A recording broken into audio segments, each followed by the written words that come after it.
So there's this true story. We'll start with this math teacher back in 1960s who did something unusual in a math class. She told all the 20 students to get out a piece of paper, write down all the names of all the people in the class, and say something you like about that person. And so everybody did that, and think of the nicest thing you could say, write it down, and they did. The teacher that night tallied all those papers, and the next day handed them back to those children of all these young adults, of all the nice things that were said about them, probably 20 in the class. One student said, "I never knew I meant anything to anyone." Another one said, "I didn't know the others liked me like this." No one ever mentioned those papers again. True story. Time went on, as it always does, and one of those boys, now a man named Mark, was drafted after high school and was killed in the line of duty in Vietnam.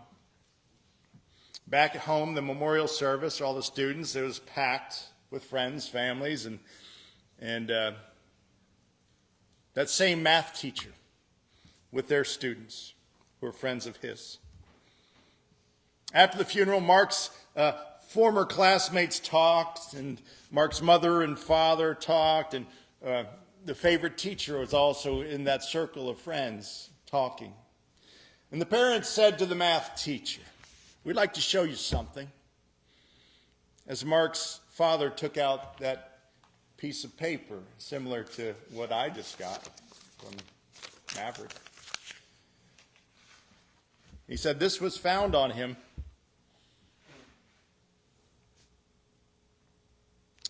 In the paper, the teacher and the students, they recognized it immediately. And Mark's former classmates who were gathered around recognized it. One of the young men said, "I still have mine. It's in my top desk drawer." Another girl said, "I have mine. It's in my diary."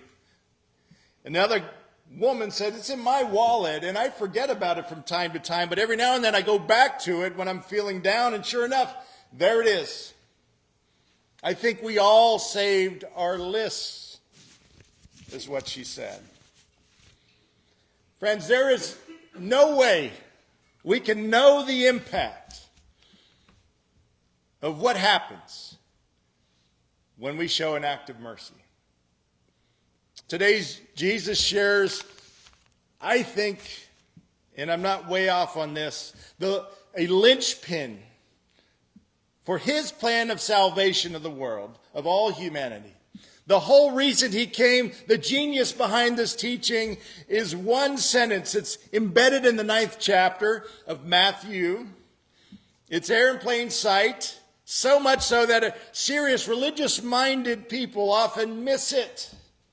So often Christian institutions miss it as they pursue heady theology or orthodox thinking or practices in order to write elaborate books about it, about the complexities of God. But the simplicity of what Jesus says gets lost in the details. Throughout the centuries, religious-minded institutions miss the forest for the trees. That one line that Jesus said simply says this: "I desire mercy, not sacrifice." Mercy is doing the right thing. Mercy is saying the right thing. When the right thing can alter the outcome of adversity, of injustice, emptiness in someone who is suffering. Mercy calms the frightened child. It soothes the soul of the widow. It makes room for the marginalized. Mercy makes sure nobody, like the Acts 2 community, goes without. See, the genius of mercy, as Jesus taught it, is that it has the capacity to change the hearts of the people involved, all of them. That is why Jesus admires and desires mercy over religious sacrifice, over blind obedience, even over spirited worship itself. Without love, we're a noisy gong, a clanging cymbal. Paul taught us this. Without mercy, we are the same. You might remember Me telling you about that famous Bible now that the Christian activist Jim Wallace had back when he was in seminary. All his students and him decided to take a Bible and cut out every piece of the Bible that had anything to do with standing for the poor, clothing the naked, strengthening the marginalized, or caring for the sick. From Genesis to Revelations, they cut out the verses that had to do with that. They used this Bible in order to prove points they were making of the message of the Bible of Jesus, of forecast to Jesus, is about mercy. It's about leading up to that now famous Bible that has been cut out of all the message of social justice. It's just held together now with loose paper. It is just a pile of loose papers, half its original weight. See, mercy holds the Bible together. It's there in plain sight.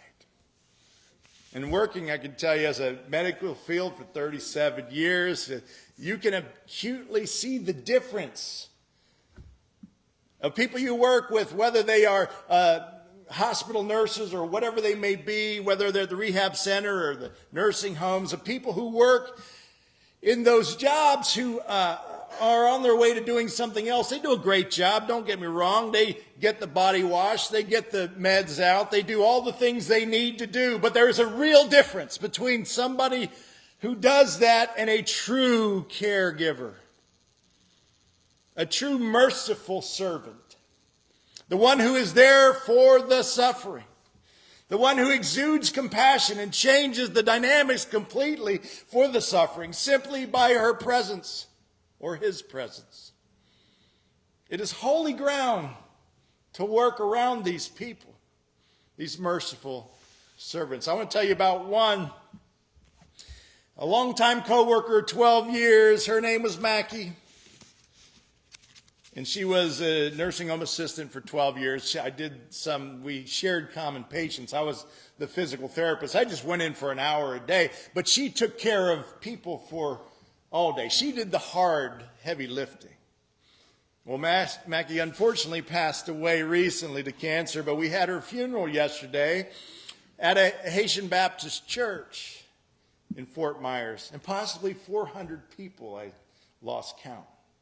I got there early and just kind of after visiting Jenny, and I sat there and I realized they need more chairs. And I guess just because I work in a church, that means you get up and you help the other ushers to get chairs out. So we were doing that for a half hour before the service. I think there were 400 people. She was a true caregiver, a merciful servant. Everything said about her yesterday by family and friends and co-workers about the tremendous ability to her to show mercy to others, I saw firsthand. Granted, a lot of the talks were in Creole, so I understood some, but far from what everybody else. But I could tell by the intonation and what everybody was reacting to. That's universal. When you say, oh, yeah, you get that they're saying beautiful things about this earth angel that I knew. And with this caregiver, Mackie, what she did was not just care for the people. She comforted the patient. More was happening than merely quieting the sick. A veil was lifted that separated the physical and the spiritual worlds. Earthly groans were replaced with soothing voices. A spiritual bond was created between both the caregiver and the receiver. Both become enlightened. See, we should never have to ask or second guess why Jesus used mercy as the catalyst to save the world. Because we are living practical proof that our lives, our own lives, the lives of mercy, do indeed comfort the sick. We've seen it supports widows and orphans. That mercy saves friendships. It saves marriages. It talks people off ledges. It rights the wrongs of the disenfranchised. Mercy restores the spirit of both patient and caregiver. You don't get me started about you guys. And we need not look any further about this than our own congregation of merciful servants. And let me tell you why. Every time it happens, when somebody gets sick, you show up. There were so many visitors and supporters that were caring for Ginny. And when I got there yesterday and we talked and we had communion together, after this last couple months of sickness, I asked her, what can I tell your friends? What can I tell your Fishers of Men church? And with a little tear in her eyes, she said, just tell them that I love them all. And I thank them for their prayers and their support. See, well-wishers and text messages and everything flooded our phones. We all felt it. Because when a caregiver loves the suffering, you can see plainly that veil is lifted between the spiritual and the physical worlds. And your soothing voice, your caring touch changes everything. Magic does happen for the suffering and the servants alike. See, when the right thing is said at the right time and the right thing is done with the right intentions, it becomes a seed that's cast on good soil. When a person hears it, takes it in and grows roots and it harvests 30, 60, 100 times. You've heard this parable. This is what Jesus explains in Matthew 13. This is the seed that can change the course of not only 20 high school students from one math teacher, it also changes all those well-wishers yesterday at a funeral of one Mackie. But when things are said at the right time, at the right place, when things are done for the right reasons, for sure, you can see that the merciful servant also gets healed through the process. See, yesterday at that funeral, you could see Mackie, who lived this exactly like this, that she wasn't simply just doing her job, that she was lifting that veil. And with you folks here, we see that over and over again. And not just people in this room, but people who are out there. I can name a bunch of them.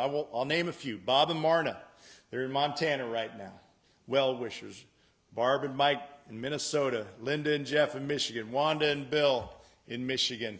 These are people that firsthand helped Jenny through what she's going through. I can name names all day because we see it all week. See, you know you do what you do not because of money, not because somehow it gives you something in return, but when you have a taste of mercy in your life, you get hungry for it. You do things that are helpful to others, not because somehow you're going to benefit from it outside of just filling the heart. And this is what Jesus said is going to change the world. I desire mercy above obedience, above religious sacrifice, above even decent preaching. Without love, without mercy, we're just noisy gongs or clanging cymbals. See, today Jesus shares that linchpin, and we live that linchpin. Somewhere in us we know, and somehow we can't define it completely, but we know it has changed our lives, and we come back for it time after time after time. See, mercy holds the Bible together. Friends, the more genuine and loving our community becomes, the more everything else between us recedes, and the only thing left is Christ and his work. And to God be the glory, now and forever. Amen. So let us rise and sing together. Great is thy faithfulness.